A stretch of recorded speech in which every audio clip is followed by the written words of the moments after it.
their own against one of the top teams in Germany. What did that feel like on the pitch when that was happening? It was good. We came out to try to do our game, keep doing what we've been doing the past few games. I think the team has had great performances. We had some good moments. We were unlucky in the boxes, but I think we got to take the good out of this, you know. Bit of a strange couple of weeks with so many away games, not coming back home, playing Borussia Dortmund. Where's the squad at? Where's Joe Corona at? Especially with all this travel and just the team as a whole. How did you guys come together in this away state? No, I think the team is in a great moment right now. Before the break, we were coming from two big wins, and I think we need to keep that confidence up. I believe that, like I said, today was a good test for us. Of course, it was a great experience playing with one of the top teams in the world.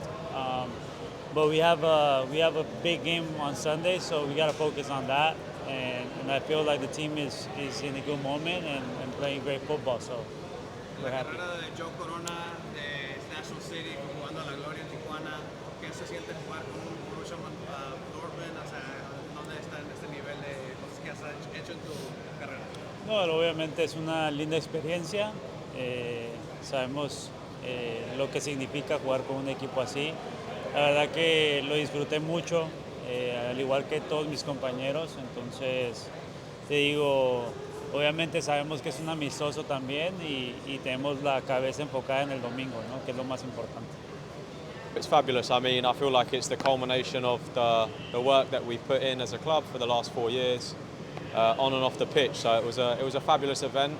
Of course, shame about the scoreline, but I think there were moments, especially in that first half, where we showed a real good account of ourselves. So we can be proud. The first half, you guys had some chances earlier, then again late. Just couldn't find the net. Exactly, and you see the difference between that level and us is that we make a mistake and they punish you, and you know they had them 2 opportunities and they made sure that they punished us, and we didn't do the same the other end. So the game is won in the boxes, and you saw why they're a top team. They were amazing in the boxes, so fair play to them. Go ahead, fire away. Hey, first off, just your thoughts, historical significance of this match at this moment in this stadium. Yeah, I think for both our fans, our club, and our players, just a fantastic experience and opportunity to play against the Champions League club. Obviously, for our fans to be in this environment, for us to play against one of the top teams in the world, and for our players to challenge themselves that way. So, great experience. Charlie said one of the differences was in the box, the talent in the box. Would you agree with that? Of course. I mean, I think you saw for like 30 minutes we carried the game with our starters. I think we did in the first half, but the difference, of course, is they get a chance, they bang it home, and we created maybe 6, 7 big chances, didn't score any. But that's the difference between being a world-class player and a player at this level, but just in general how we played as a team. I thought we were very, very good in the first half, and then obviously the second half put in like trialists and academy kids, and that's how it is. But I thought we played good football. Now that you've gone through it, what do you think your team will learn, and how can they improve from this? Well, I think what we learned is that what they can see from that moment is we have quality. Our level is high, and when we are really at it, we can play football against the best teams in the world. I know it's crazy to say that. How San Diego can play with Borussia Dortmund, but it's possible. So I hope we took a lot of confidence from it, and also just the understanding of, just as Charlie said, the importance of both boxes, and that's the difference between being a really good team in our league and a team that lifts the trophy. So that's something we're going to continue to work on very hard, because we have an identity, we have a way of playing that's working really well for us.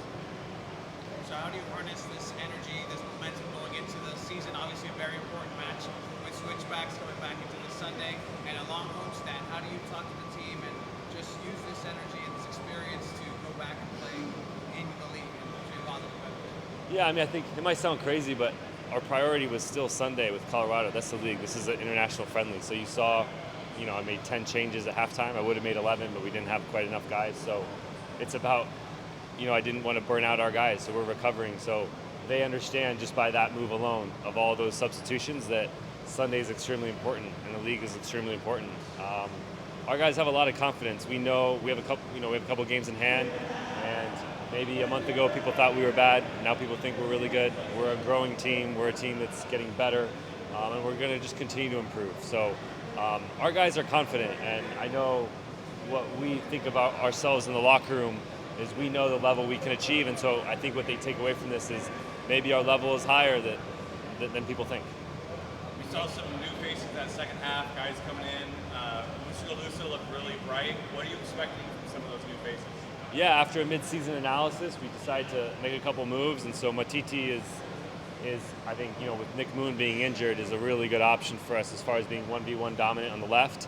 He can beat his man 1v1, which in our system is very important, using the width that way. And he's got a great mentality. He's fit in really well, but he's only had 2 days of training.